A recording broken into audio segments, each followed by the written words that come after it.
existence. So would exploring that intersection between spirituality and mental health improve your perception of community? Okay, so I got a thumbs up from Kylea, Beth, Becky. Ray is on the fence. Okay. Okay, Amy's on the fence. I'd like to give Amy and Ray an opportunity to speak to that. What's coming up for you as you're giving that I'm not sure one. Do you want to go first, Ray, or do you want me to? You can go. Okay. The reason why I said I'm on the fence on that because I'm good, right? My perception of community is not based on that. It's a common thread and a common need. And I don't necessarily think that will improve community. I think it would be great to have it all together, but we all are like vegetables, right? Different vegetables and a pot of stew. We have to have all of us. And is it going to change you said my perception? Right. No. That's the reason why I was on the fence, because I don't think it will change my perception. Because I already have a perception of it that is really concrete and really strong belief system that everybody needs to be their own truth-authentic self. It doesn't matter. I don't want too many potatoes in the mix. I don't want too many tomatoes in the mix. I want a variety of different flavors in my community and to be able to make this most delicious meal that anybody tries and create, their own true happiness. So that's the reason why I was like, because I already know my perception of it. How I got there, yes. I could say yes, it's how I got there. The mental health and the spirituality. But my perception's already set. Does that make sense? I don't know. Yep, no, it does make sense. Absolutely. Yep. That's the reason why I was on it. Okay. Yeah, no, that's great. I'm done. Great. Ray, I'd like to hear you speak to your not quite sure. Yeah. First of all, I love the soup analogy, Amy.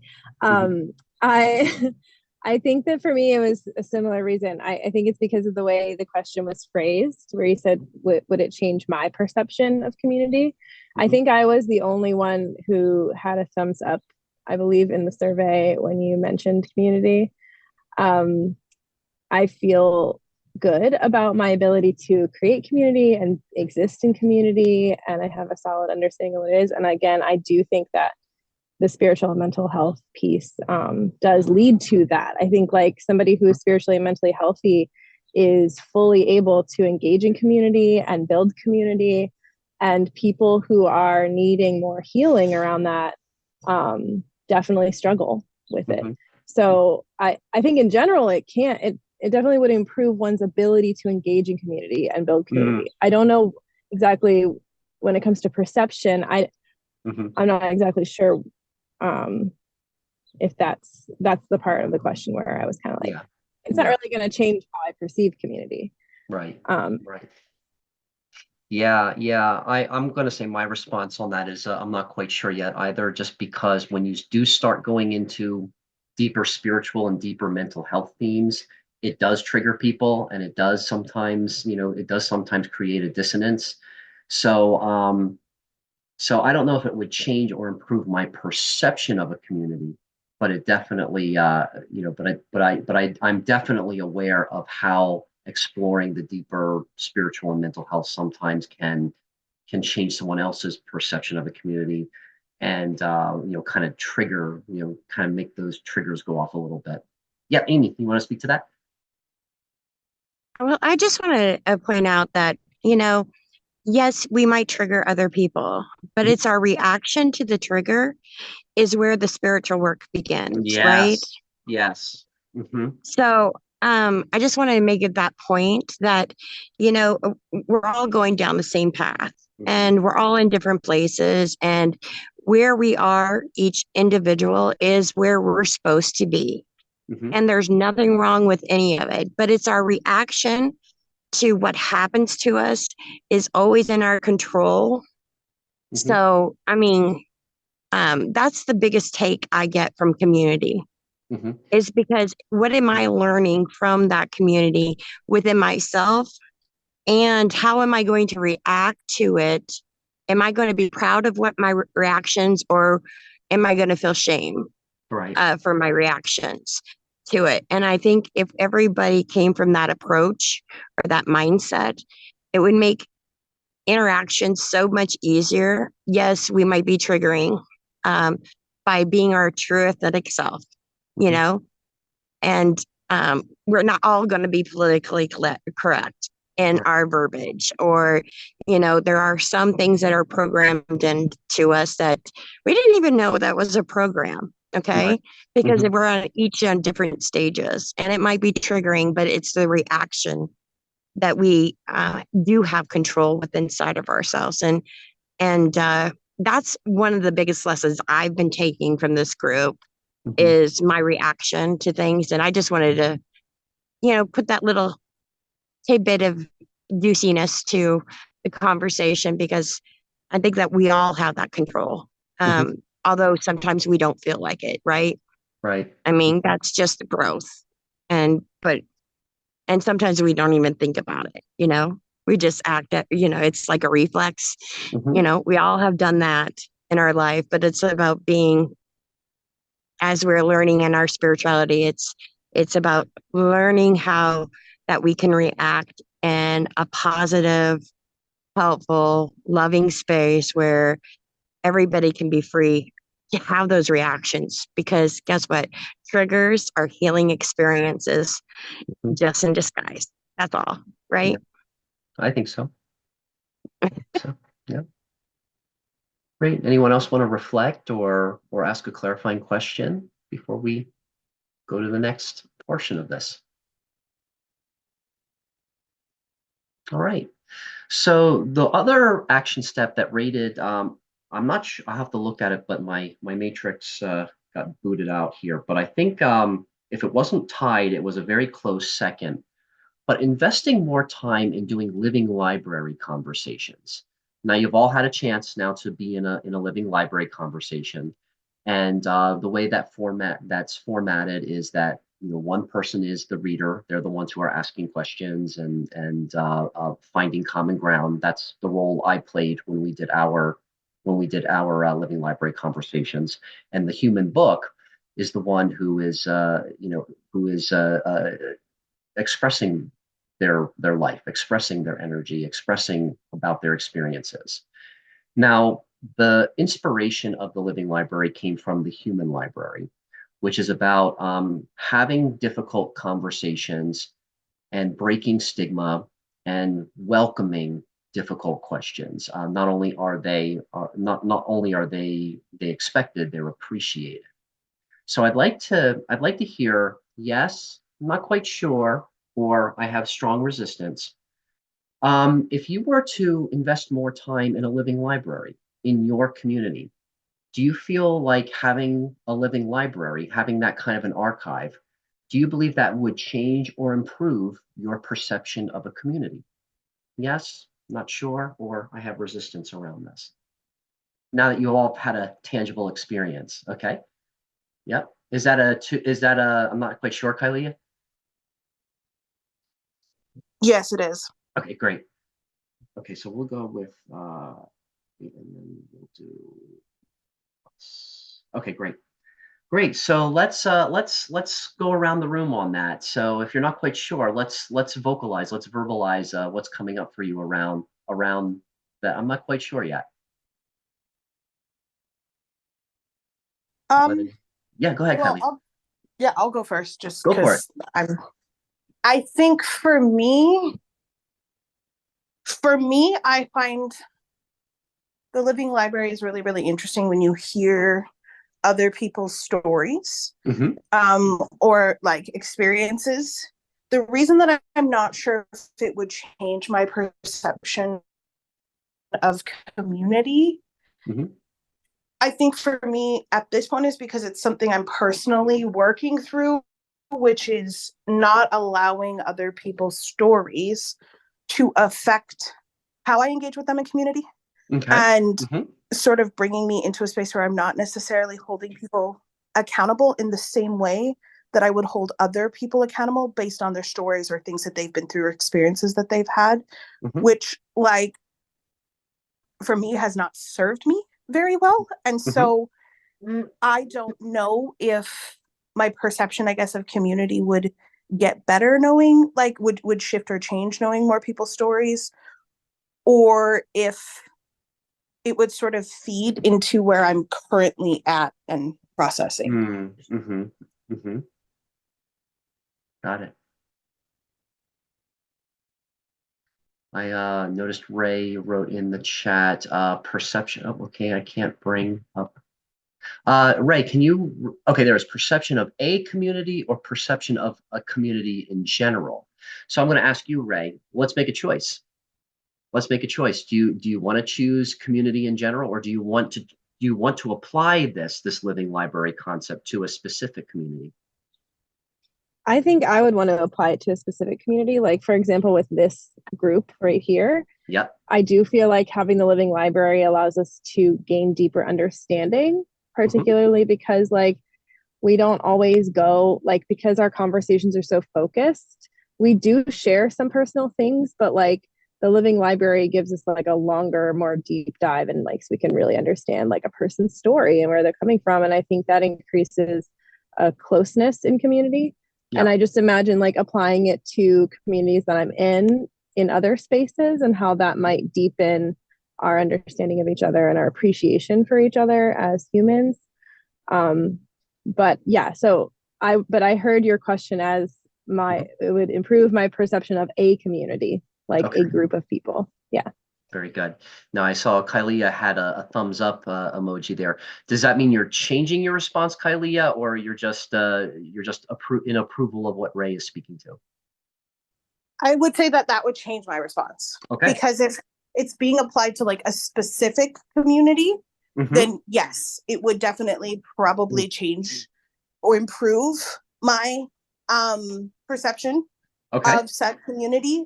But if it's like generalized, then I hold to what I said Okay. previously. Great. Great. And I saw Amy with a thumbs up there too. So Yeah, I agree with them. I mean, I agree with them. I'm just gonna say yes, you guys are right on. I'm thinking like you guys are on that wavelength.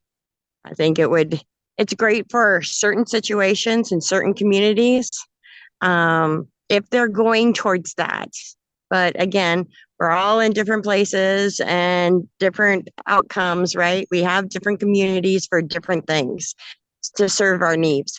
I don't think it's necessarily for every community. That's where I was hung up. It's like, I don't know necessarily believe it would benefit for all communities, but certain ones, yeah. I think the living library as an access of giving wisdom and educational purposes for the younger generation, I think is important. I mean, just think of the emerald tablets. We're just doing it in video instead of, typing it on stone or on scrolls. So, our generations later on in life will get to have these conversations that we're having now to kind of get a perception of what we were going through at the time. It's a living recording of where we're at, right? So, yeah, I totally am on the same wavelength as those two. Got it. So, and then I would thumbs up if it was just specific ones. And that's why we have this conversation, because we were getting clearer on the context of what we're sharing here, of coming into alignment as well. Yeah, the reason why I'm a yes on it too is because as I was having these conversations with each of you, the focus came into spirituality, and that's something I want to share with my spiritual community. So that's why I feel like I'm a strong yes for that specific question.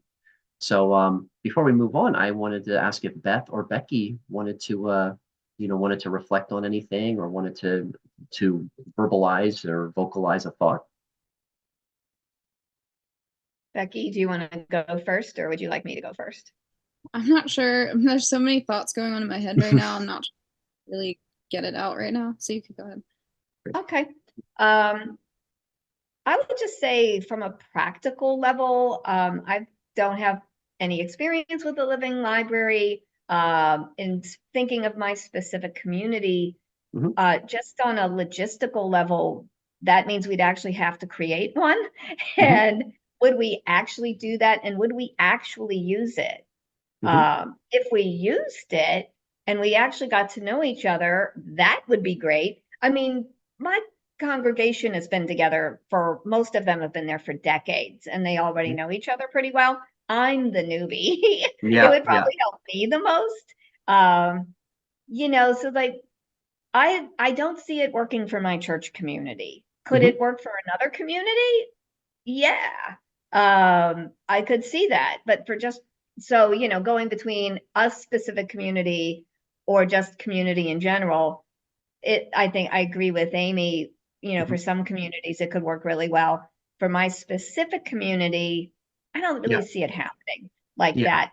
Although I think getting to know each other in a church is crucial to being the body of Christ. And, I'm just not sure that's a tool we would use, truthfully. Yeah, and what we've established here so far, and there's so many different beliefs and so many different stories here that, I mean, unless it was just a living library focused on your denomination as well, there could be some friction there as far as community building, understanding community building.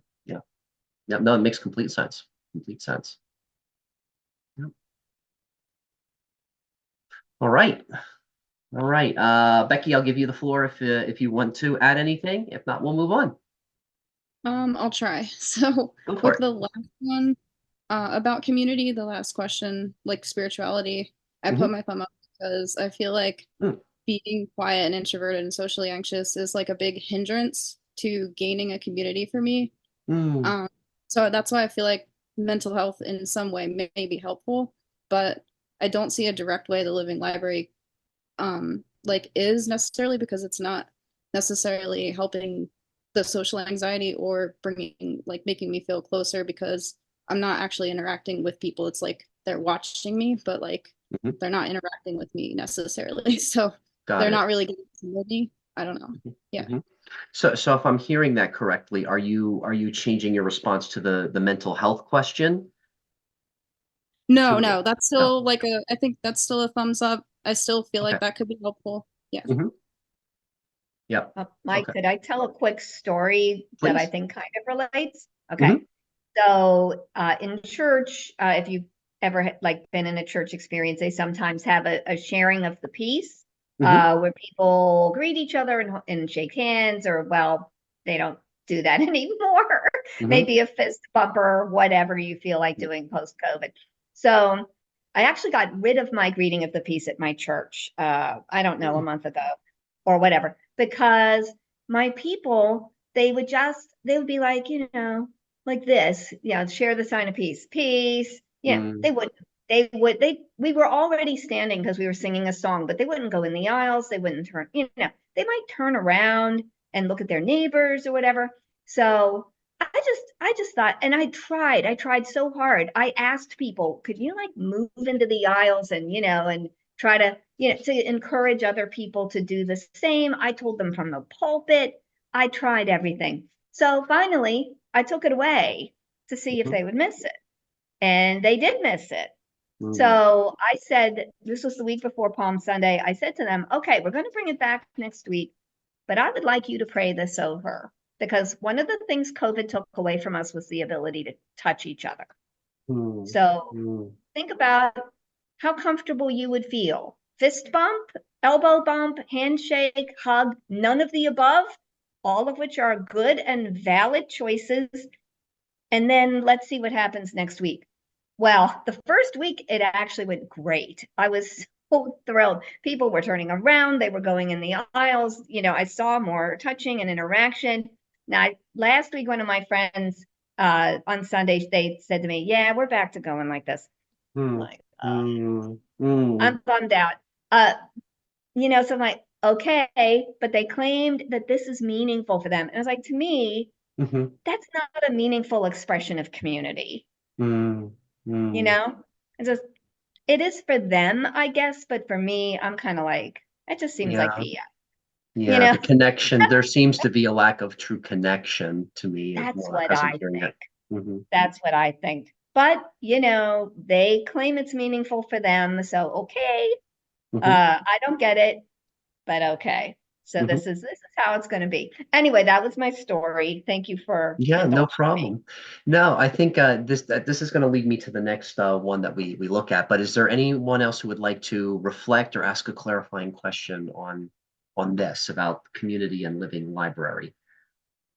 Yes, right. I have a question about whether a living library could be used as a means to provide new people with deeper understanding of who the people are in the community. I'm just envisioning, for example, like let's say like Amy's community, right? So you have like this, I know you don't want to call it a commune, but to me a commune is like communist, which means everybody's equal and there's no hierarchy. But like basically you have this community of people and they live together and they're like sharing everything or whatever your agreements are. But there's people from the outside who might want to join, but they're like, we don't know who these people are. Like, what if they're a cult? What if they're this? What if they're that? And if they could like watch your living library and get to know the people beforehand, they might be able to build some trust and be like, yeah, like that really resonates with me. I really want to live with these people. And it could save some people some like heartache of like when they go into something. And I know people who've been really burned by various kinds of communities, whether it's a spiritual community or a living community, whatever it is. And maybe that could have saved them the trouble, I guess, or like the time, because we do invest a lot of time when we try to join a community. And then to have that loss of community, it's really, it can be really devastating and actually even like physically and mentally harmful. So I just think it could be really, I don't know, like that's where I was like, oh, maybe that could be like a preview tool for people.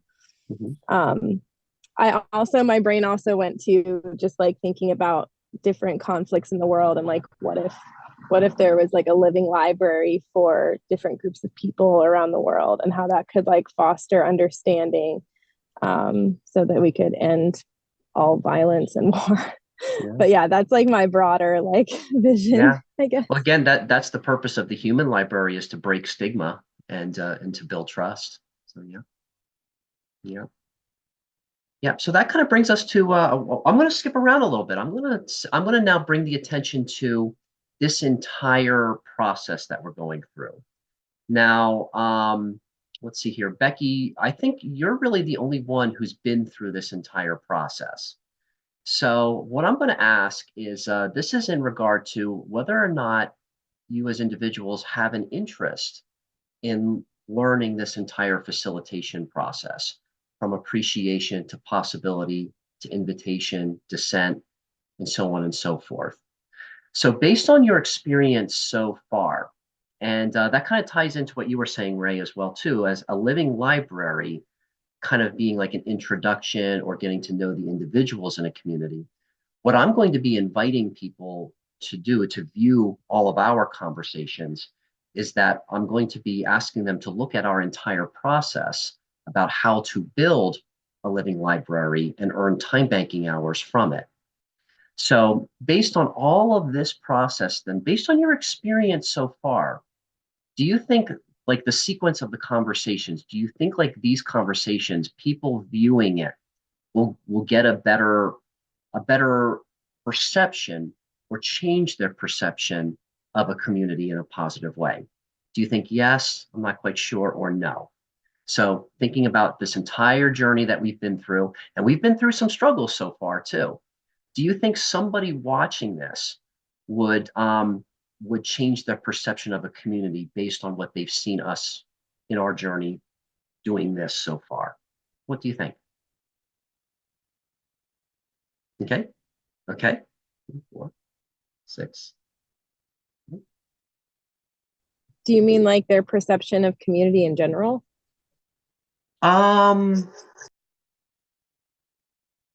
Yes. Let's make that the context for this one. Yes.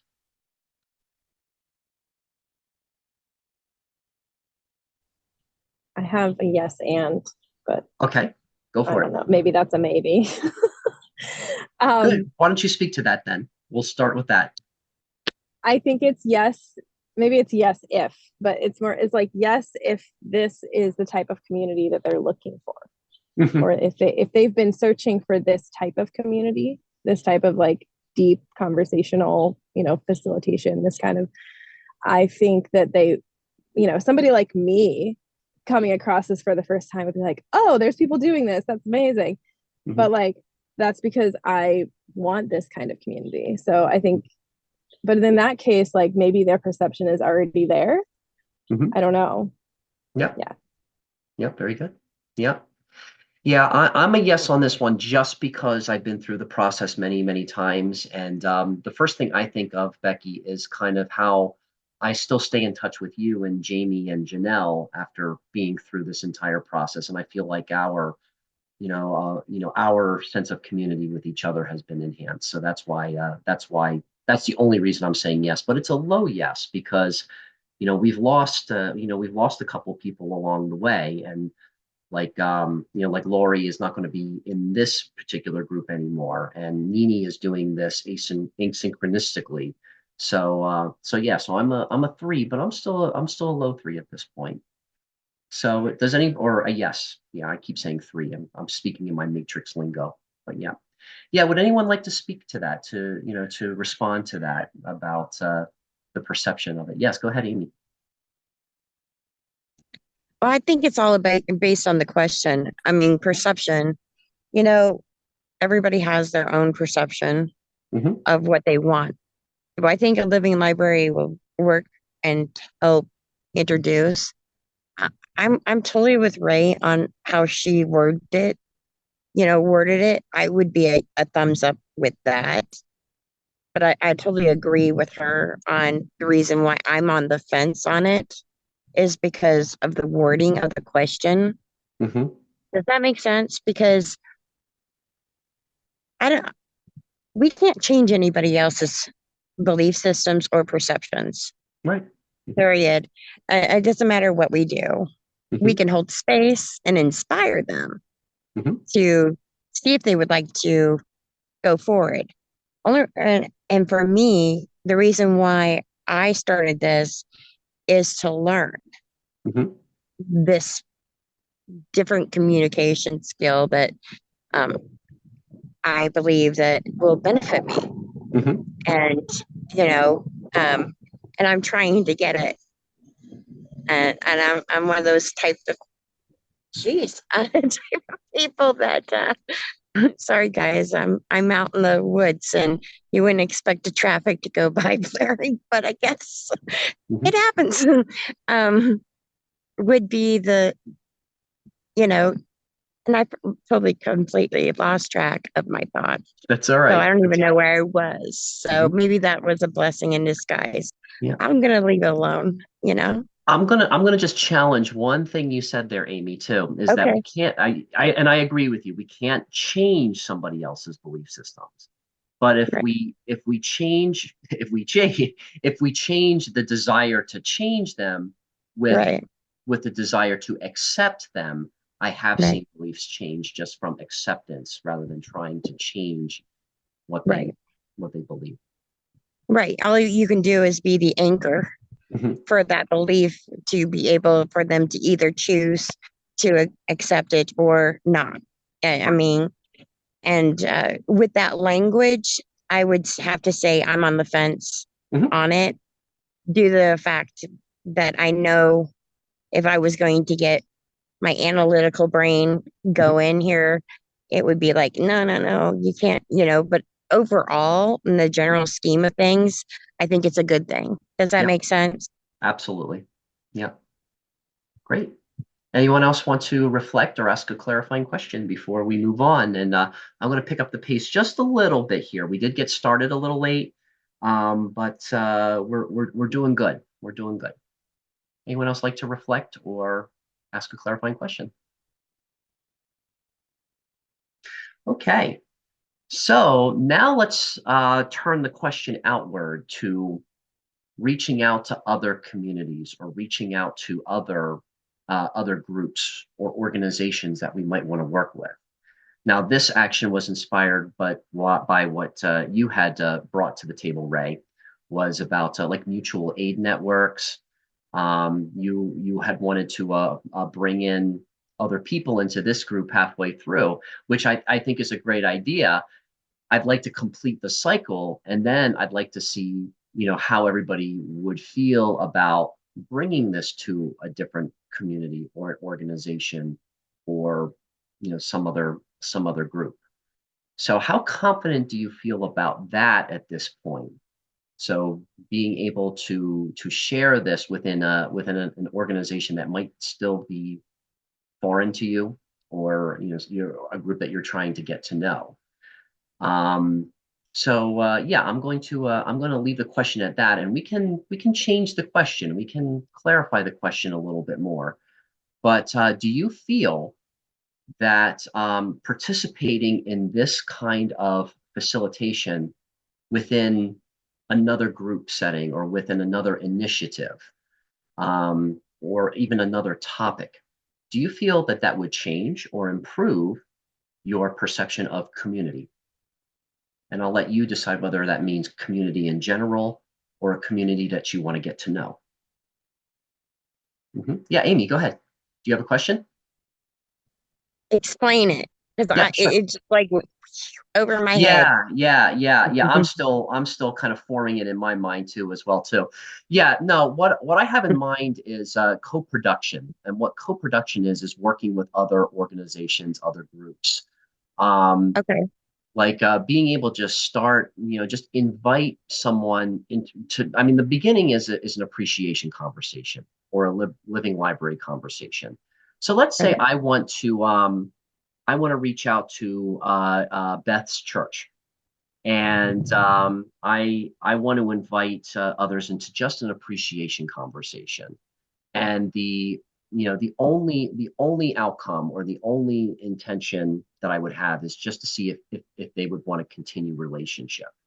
So so that, using that as an example, would that improve my perception of community in general? I'm not quite sure yet, because I don't know Beth's congregation very well, and I'm exploring relationship, because I'm looking into ministry as well, and I want to build bridges between the denomination of Christianity that I'm looking into, and see if there's strong common ground with the UCC denomination as well. So I'm making that very specific for me. So I would like to encourage you, if there is an organization or an initiative that you would like to explore, and I would invite you to make that personal to you. If reaching out to them just to have an appreciation conversation or a living library conversation, do you believe that that would improve your perception of community in general?